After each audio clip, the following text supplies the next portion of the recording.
Welcome back to Bayou Time. I'm Renee Piper with the Nicholls State University segment. And joining me at the desk tonight is Dr. Laynie Barrilleaux, our Vice President for Academic Affairs at Nicholls, and we're going to talk about the beginning of the academic year. You know, that fall semester is here, the excitement in the air, we're getting ready for the leaves to drop maybe, if we can get below 8 degrees.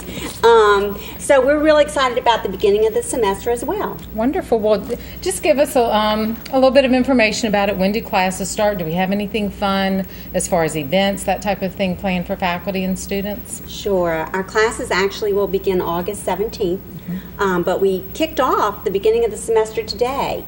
Our new faculty all joined us for faculty orientation. I think they're pretty exhausted after today. A lot of information, a lot of overload there. Tomorrow, all of our faculty will come together for what we call our Faculty Institute. And this is a function that we hold at the beginning of every semester where we'll introduce a new faculty, we'll announce the faculty that have recently gotten promotions or have been granted tenure. We'll have Ms. Charlotte Bollinger from our Board of Regents will be there to present our endowed scholarships. We'll also have a few faculty awards that we give. And Dr. Halbert will give a State of the University address. We always really enjoy listening to what he has to say about what he expects for the semester.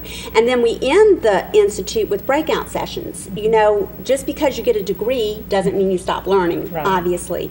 And we always encourage our faculty to get continuing development and education. And some of them will go off to conferences, others don't have the opportunity. And with the budget cuts, there's not a whole lot of money for travel. So we bring the development onto our own campus. And so we'll offer 2 breakout sessions to the faculty on all sorts of different topics. And we also invite Fletcher's faculty to come onto our campus to engage in these activities as well. I have a list of the different topics. It's just amazing to me. I feel like I'm, you know, I know I'm more technically savvy than my Pokino group. Sorry, ladies out there. But, you know, all the other things that are going on are just incredible. Topics like playful, persuasive, popping pretzel presentations, whatever. We'll say that 3 times fast.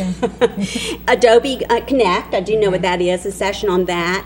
We're going to have a session on taking charge of Google Apps in the cloud.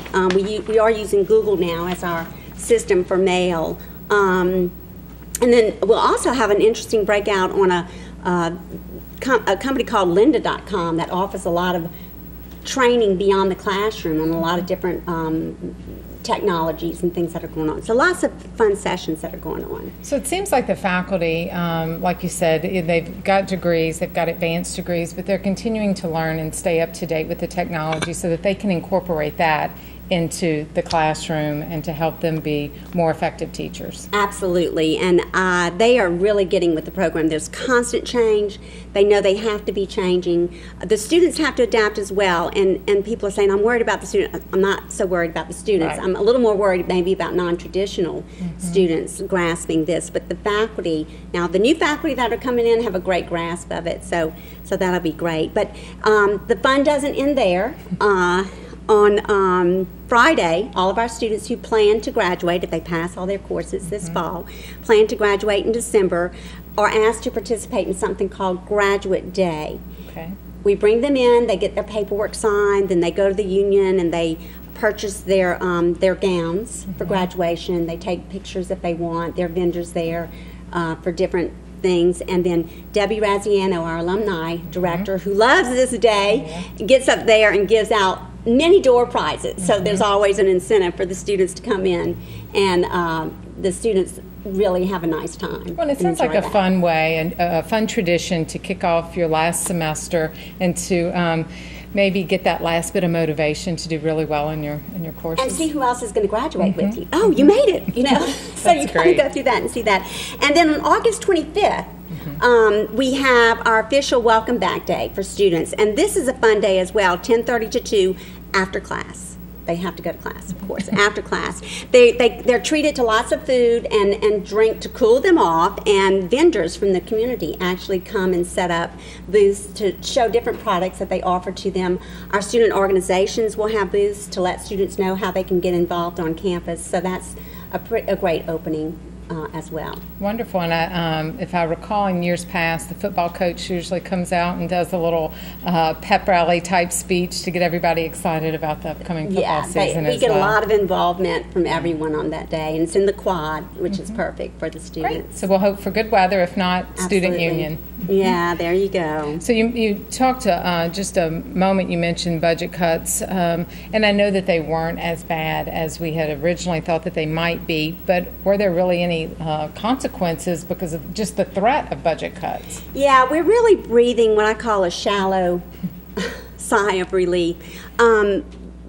You know, there weren't any cuts, but because there are a lot of, and I'm sure Dr. Hulbert has spoken about this even on this TV show, but because we have so many unfunded mandates, there end up being cuts because you got to pay for these costs over everything And by else. that, let's just clarify, unfunded mandates, meaning things that were mandated to provide, by the state mandates it, and that at one point in time the state paid for.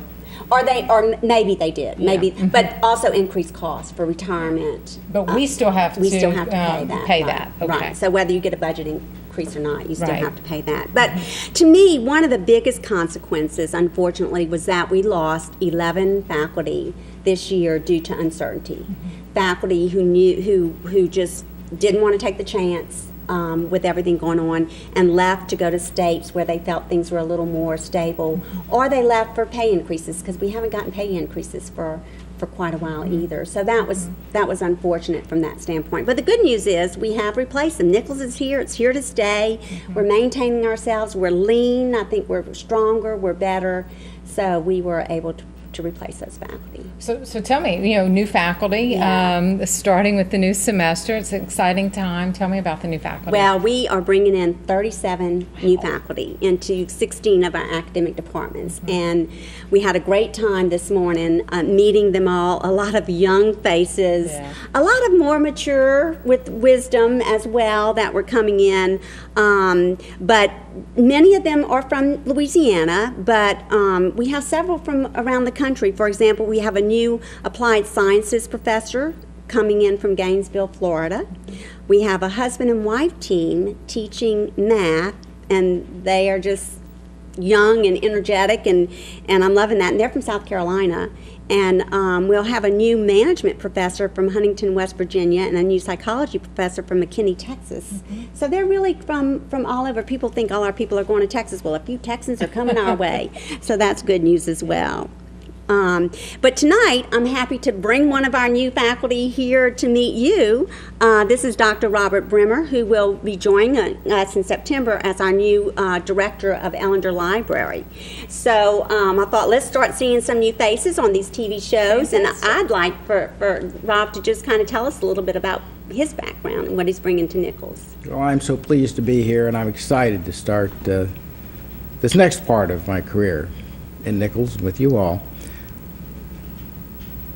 We're all a sum of what we've done in the past, and as I was sitting here thinking, it started when I worked my way through college in a lumber yard, and we got our 2x4s and larger lumber from Louisiana, and I used to have to empty those hot box cars up in central Indiana.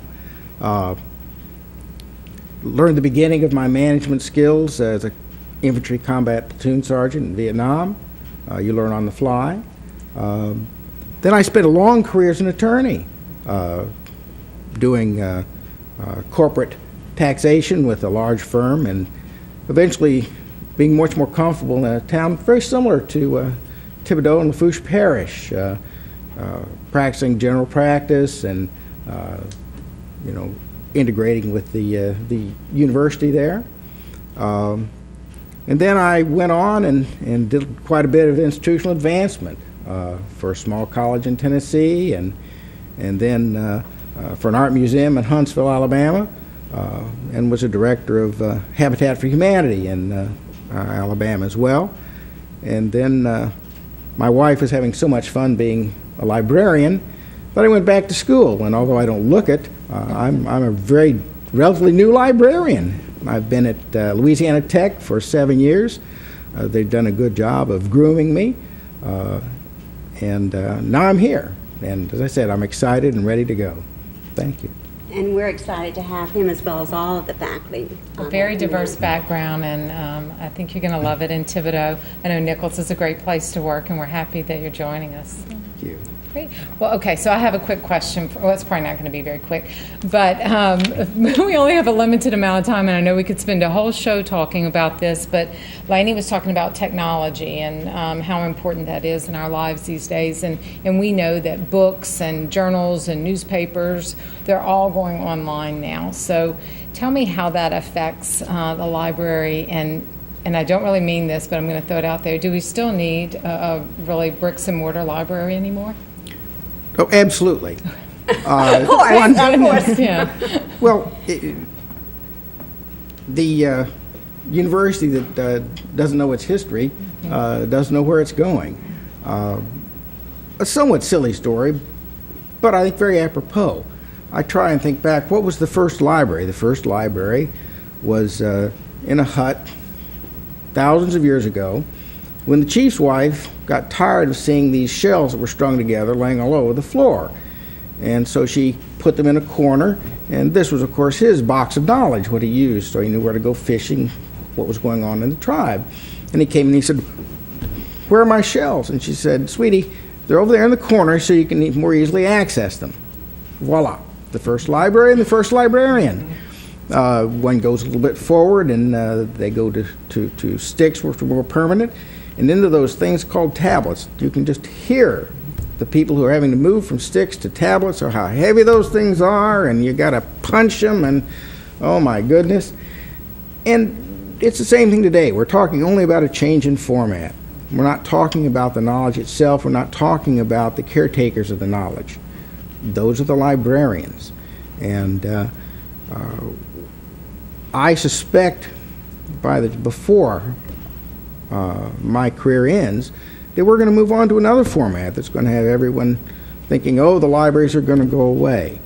I hope I'm not being too confusing or silly, but the fact is that, yes, it's gone online.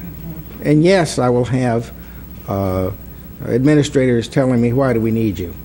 And I'll point out, as always, that when we were in college, the library was a place to go. We went there for knowledge, but we also went there perhaps to learn writing skills, perhaps to learn math skills, to meet with our friends. Some of us maybe even met our spouse there in the library. So the library is more than the format, the peculiar items that are there right now. And I would even argue that it's more important because of the literacy, understanding what's there on the web. You need people who are knowledgeable of information and the forms so you can get through it and make sense of it and know what's credible and what's not. Absolutely. There, Well, thank you so much for joining me tonight on the Nichols segment. We appreciate having you here, and I'm glad you're going to be a part of Nichols. And Laynie, thanks as always And for being thank a you, part of Renee. it. Absolutely. I'm happy to be here. Great. Well, that's it for the Nichols segment on Bayou Time. Coming up next is sports.